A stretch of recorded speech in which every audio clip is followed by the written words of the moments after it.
नमस्कार किसान भाइयों, मैं धर्मेंद्र धाकड़, गांव सुंदर जिला सायापुर, और स्वागत है आपका हमारे YouTube चैनल पे। आज आपको वीडियो के माध्यम से तरबूज की खेती किस प्रकार करना है इसकी आपको पूरी जानकारी मिलेगी। इसलिए हमारे चैनल को सब्सक्राइब करें और वीडियो को लाइक करें, वीडियो को शेयर करें और वीडियो को अंत तक देखें। किसान भाइयों, सबसे पहले हमें खेत की अच्छी घेरी हकाई करना है, उससे हमारी मिट्टी अच्छी सूख जाएगी। इसके फायदा में ये रहेगा, जो हमारे फसल में जो निमाटोड की समस्या आती है और फंगस जो लगता है और जो भी कीट इंसेक्टिसाइड रहते हैं, इसका हमें फायदा रहेगा। इसके लिए हमें खेत में अच्छी या तो प्लाऊ ले सकते हैं, कल्टीवेटर ले सकते हैं, और हल से भी हम इसकी हकाई कर सकते हैं। खेत की घेरी हकाई होना बहुत जरूरी है।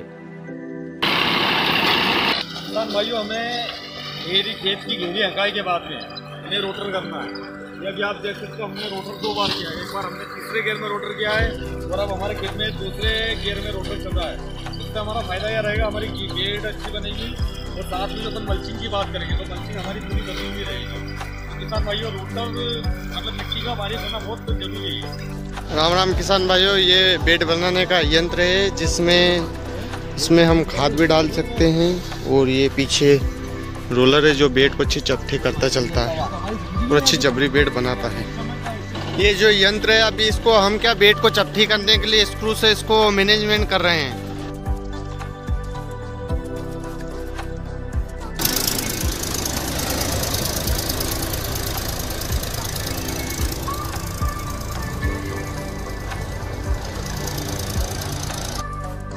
किसान भाइयों, जैसे हमारी बेड रोटर हुआ है, उसके बाद में हमने बेड बनाई। बेड बनाने में हमें ये सावधानी रखनी है, हमें बेड 70% बनानी है, यानी कि 70-80%। बेड में हमें 25% का करीब खामी हमें रखना है, कमी रखना है। उसके फायदे ये है, चैनल को सब्सक्राइब करो पहले। हाँ, जल्दी करो। मुझे पता है कि आप लोग नहीं करते, वीडियो देखते हो लेकिन सब्सक्राइब नहीं करते। लाल कलर का बटन नहीं से दबाओ, जल्दी दबाओ, जल्दी दबाओ, फिर मैं शुरू करूँ। दबा दो, जल्दी दबा दिया, घंटी में दबा देना, ठीक। बेड हमें 1.5 फीट चौड़ी रखना है ऊपर से, और हमें फिर जो गोबर की खाद हमारे किसान भैया क्या करते हैं, एक तरफ से डलवाते हैं। उसका हमें नुकसान ये आता है कि जो हमारी बीच की जो खाली जगह है, इसमें हमारा खरपतवार तो उगता है। खरपतवार के साथ में हम बात करेंगे तो जो ये जगह है, इसमें जो खाद रहेगा वो हमें किसी काम का नहीं है, इसलिए खाद हमारा बेड पे ही डलना चाहिए। बेड पे डलने के फायदे ये रहेंगे, अभी जो हमारी ये बेड बनी हमने, इसके ऊपर हमने खाद डलवाया, इसके ऊपर हम बात करेंगे, यानी कि हमारा फिर फरमा चलेगा, तो ऐसी हमारी इसके ऊपर मिट्टी कवर हो जाएगी। 25% की जो हमारी कमी इसमें छूटी है, वो कमी हम वापस इस पे बेड बनाएंगे, उससे हम दूर करेंगे, और इस गोबर खाद के ऊपर हमारी लगभग 1 से 2 इंच के करीब हमारी मिट्टी आ जाएगी। जैसे हम पौधा रखेंगे, पौधा रखते ही हमारा गोबर खाद से सीधा पौधे की हमारा संपर्क होगा और हमारा पौधा नंबर 1 चलेगा। इसमें हमें ज़्यादा रासायनिक खाद का भी उपयोग नहीं करना पड़ेगा। किसान भाइयों, बेड पे यदि आप खाद डलवाते हो तो बीघे की लगभग 2 ट्राली खाद डलवाइए। सावधानी हमें ये रखनी है, खाद हमारी बिल्कुल सड़ी हुई होनी चाहिए। जैसा आप हमारी खाद दे सकते हो, बिल्कुल सड़ी हुई खाद है, तो ये हमारी सावधानी रखना है। और अभी हमारे भैया खाद जैसे डाल रहे हैं, एक तरफ से खाद डालने के नुकसान ये रहते हैं, जो हमारा रोटर चलता है, रोटर पूरी हमारी मिट्टी को काटने के साथ में गोबर को भी नीचे पहुंचाता है। फिर रहता हमारा गोबर बेड में ही है, लेकिन खाद वो नीचे भी चली जाती है, और ये खाद हमारी सीधी ऊपर है, पौधे को हमारी खाद तुरंत मिलेगी।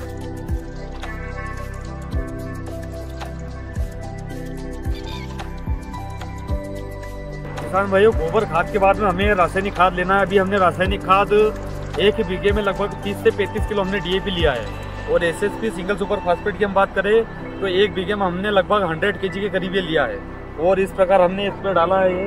अब किसान भाइयों, इसके साथ में हमें इसके बाद में हम आपकी ड्रिप की प्लानिंग बताते हैं। ड्रिप के लिए किसान साथियों, सबसे पहले इस प्रकार जो है आपके छेड़ में छेद किया जाता है। छेड़ में छेद करने का रबड़ लगाने के बाद में इस प्रकार है जो ड्रिप की है टोटी लगा दी जाती है। टोटी लगाने के बाद में जो ड्रिप को आपको जो बंडल आता है, उस बंडल को बिल्कुल बेड के ऊपर इस प्रकार से है जो बिछाया जाता है। ड्रिप बिछाने के बाद में किसान साथियों, जो हमने लगाई हुई है टोटी, उस टोटी में ड्रिप का जो एक सिरे को इस प्रकार से है जो लगा दिया जाता है, और इसको जो है याद रखना है। ड्रिप का क्या आप नहीं को समझना भैया, इधर दिखाई जरा, जो ड्रिप में जो हमारे डीपर है, ये हमारे डीपर ऊपर रहना चाहिए। उसके फायदे ये, जो हम जब मोटर बंद करते हैं तो ये ड्रिप एयर के साथ साथ ये मिट्टी भी खींच लेती है, उससे हमारे ड्रिप चोक होने के चांस रहते हैं। तो हमें याद ये रखना है कि हमारे ड्रिपर ऊपर रहे। इसके फायदे 2 है, जब हम मल्चिंग इस पे बिछाएंगे तो जो हम छेद करते हैं, जैसे एक मार्किंग लेते हैं 1.25 फीट या 1 फीट का जो भी अपन पौधा लगाते हैं, तो अपन क्या डीपर अपने को टाइट मल्चिंग में डीपर दिख जाते हैं, तो अपन उसके हिसाब से छेद भी कर सकते हैं। और ये भी देख सकते हो, हमारा 7 बीघे में हमारा भी प्लॉट एक तैयार हो रहा है। और अभी देखो हमने पूरा SSP डाल दिया और हमारी ये तैयारी चल रही है। किसान भाइयों, हमें ड्रिप लगाने के टाइम पे एक सावधानी और रखना है। जो हमारी ड्रिप की जो खेत की जो लंबाई होती है, तो हमें ड्रिप की दूरी 200 फीट या 230 फीट के करीब आखिरी होना चाहिए। उसका कारण ये है, ज़्यादा यदि हम लंबाई ड्रिप में लेंगे तो हमारी जो ड्रिप रहेगी, जो हमारी मोटर का पानी लगभग 200 फीट के एरिया में ज़्यादा गिरेगा और आखिरी के 50 फीट के एरिया में हमारा पानी कम गिरेगा। तो हमें ये सावधानी रखना, जो हमारी ड्रिप है, हमें ड्रिप लगभग 250 फीट से ज़्यादा हमें ड्रिप नहीं लेना है।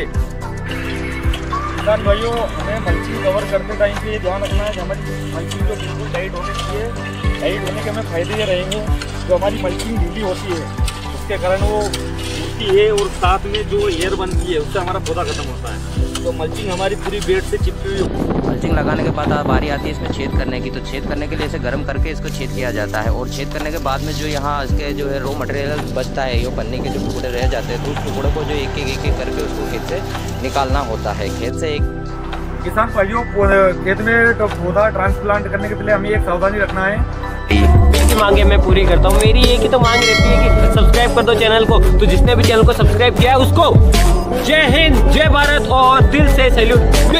इस तरीके का सैल्यूट जिन्होंने सब्सक्राइब कर रखा है और जिन्होंने नहीं किया है कर दो आज। हमारा जो पौधा नर्सरी से आता है, हमें पौधा छोटा खरीदना है। हमारे पौधे का तना छोटा होना चाहिए, पौधा ज़्यादा लेंकी नहीं होना चाहिए, जड़ें सफ़ेद होना चाहिए और तरबूज के पौधे की उम्र 25 से 30 दिन से ज़्यादा की पौधे उम्र नहीं होना चाहिए। उसका कारण किसान भाइयों ये है, तरबूज की उम्र पूरी 80 से 85 दिन की होती है। यदि हम नर्सरी में पौधे को 40 से 45 दिन का कर लेंगे तो हमें नर्सरी में ट्रे तो हमें अच्छी भरी हुई दिखेगी, हमें पौधा अच्छा दिखेगा, लेकिन किसान भाइयों उसकी उम्र बहुत ही कम बचेगी। फिर तो कम उम्र में फिर पौधा खेत में ज़्यादा डेवलपमेंट नहीं कर पाता है, ज़्यादा ग्रोथ नहीं कर पाता है। इसके कारण हमें पौधा छोटा ही लगाना है। उसके किसान भाइयों हमें प्रोटेक्शन के बहुत फायदे रहेंगे। ज़्यादा उम्र का हमें पौधा नहीं लगाना है। किसान भाइयों, हमें प्लांटेशन करने के टाइम पे ये ध्यान रखना है। किसान भाइयों, अभी हमारा पौधा लगे को 2 दिन हुए और आप देख सकते हो उसने कितनी जड़ छोड़ दी है। अब मैं आपको दिखा देना चाहता हूँ जो हमारा पौधा है। हमारा पौधा जो हमारा गड्ढा होता है उसके बीच सेंटर में लगाना है और उसका कोकोपीट के ऊपर हमें हल्की सी मिट्टी लेना है। साथ में हमें इस पर ज़्यादा दबाव नहीं देना है और पौधे को हमारी पौधा लगाने के पहले हमारी पूरी बेड गीली होना चाहिए ताकि अंदर पूरी नमी बनी रहे और गर्मी के कारण हमारा पौधा खत्म नहीं हो। किसान भाइयों, इसके साथ में जो पौधे की भाइयों मैं बता देना चाहता हूँ, पौधा हमें 1 फीट पे पौधा लगाना है। हमें बेड से बेड की दूरी हमें 6 फीट रखना है और पौधे से पौधे की दूरी हमें लगभग 1 फीट रखना है। कंपनी वाले और बहुत किसान का भी कहना है कि पौधे लगभग 1.5 फीट पर लगाइए, 1.25 फीट पर लगाइए। पर मैं खुद तरबूज की खेती काफ़ी समय से कर रहा हूँ और अभी मेरे यहाँ पे 10 बीघे का मैंने तरबूज लगा दिया है। अभी आप किसान भाई को दिखाइए, ये अभी मेरा तरबूज लग चुका है और मेरे यहाँ पे कम से कम अभी 10 बीघे में 3 वेराइटी लगी है। अभी मेरा 7 बीघे का एक खेत और तैयार हो रहा है, मैं उसमें 3 प्रकार की वेराइटी लगाऊंगा। जो भी किसान भाई अलग अलग वेराइटी देखना चाहते हो, मेरे यहाँ पे 6 प्रकार की वेराइटी लगी है, वो आ सकते हैं और वेराइटी देख सकते हैं। साथ में 1 बीघे में लगभग हमें 5000 पौधे लगाना है, तभी किसान भाइयों हमें बढ़िया उत्पादन आएगा। किसान भाइयों, इसके साथ में हम जब होल करते हैं, हम जो पन्नी में पेपर में जो होल करते हैं, होल करने के दौरान हमारी जो पन्नी जो कट के मल्चिंग नीचे होती है, उस मल्चिंग को हमें इकट्ठा करके हमें अलग फेंकना है। उसके फायदे यह रहेंगे, जब कोई मजदूर आते हैं और पन्नी जो कट के जो नीचे गिर जाती है गर्म होके, बहुत बार लेडीज़ ध्यान नहीं रखती, मजदूर ध्यान नहीं रखते, उसको फिर पौधा रख देते हैं। तो उसके कारण हमारा पौधा पन्नी के ऊपर रखाएगा और हमारे पौधे की जो जड़ जो ग्रोथ होती है वो ग्रोथ पूरी रुक जाती है। तो इसलिए किसान भाइयों हमें पहले पन्नी बीनना है, उसके बाद में हमें प्लांटेशन करना है। भैया दिखाइए ज़रा, हमें जो पौधा है, पौधा हमारा गड्ढे के बीच सेंटर में होना चाहिए। यदि हमारा पौधा पन्नी से टिका रहेगा तो ज़्यादा धूप निकलने से पन्नी हमारी गर्म होगी और हमारा पौधा जल जाएगा। तो हमें यह सावधानी रखना है कि जो हमारा पौधा है हमें बीच सेंटर में लगाना है और कोकोपीट के ऊपर हमारी हल्की सी मिट्टी आनी चाहिए और पौधा हमें ज़्यादा दबाना नहीं है, हमें पौधे में हल्का सा दबाव देना है और हमारी मिट्टी दबना है। पानी रखनी है और पौधा हेड़ते वक्त सारी रूट बाहर आए ऐसी सारा अपने को बताना है। ये सारा का सारा गमला जड़ों के द्वारा आना चाहिए। इसको लगाओ जरा, इस पौधे को।